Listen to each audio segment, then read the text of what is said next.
गाई के गोबर से अगना लिपायो रघु नंदन हरि। गाई के गोबर से अगना लिपायो रघु नंदन हरि। गाजमोती चौका पुरायो सुनो रघु नंदन हरि।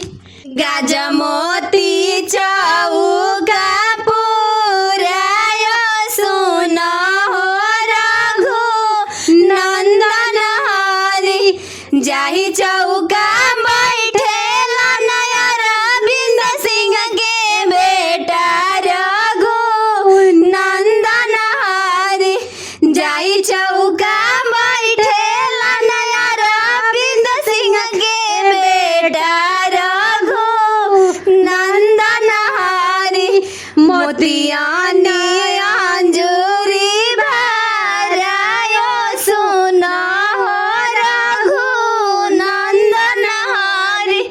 मोतियानी अंजूरी भरायो सुनो रघु नंदन हरि। गाई के गोबर से अगना लिपायो रघु नंदन हरि। गाजमोती चौका पुरायो सुनो रघु नंदन हरि।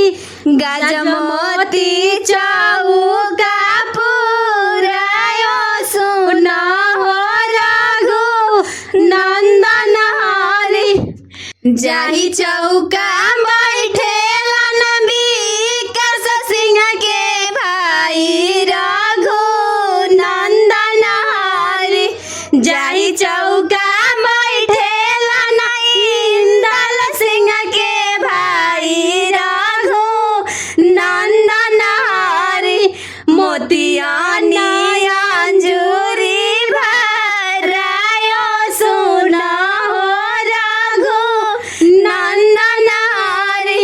मोतियानी अंजूरी भरायो सुनो रघु नंदन हरि। चौका पे आज भैया आप सबको नमन करना। चौका पे आज भैया आप सबको नमन करना। चौका पे आज भैया आप सबको नमन करना। पापा के इज्जत को भैया आज बचा लेना। पापा के इज्जत को भैया आज बचा लेना। चौका पर आज भैया आप सबको नमन करना। चौका पर आज भैया आप सबको नमन करना।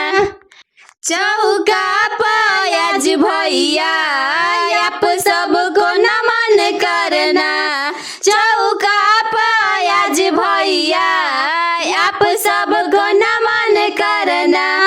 चाचा के इज्जत को भैया आज बचा लेना। चाचा के इज्जत को भैया आज बचा लेना। चौका पर आज भैया आप सबको नमन करना। चौका पे आज भैया आप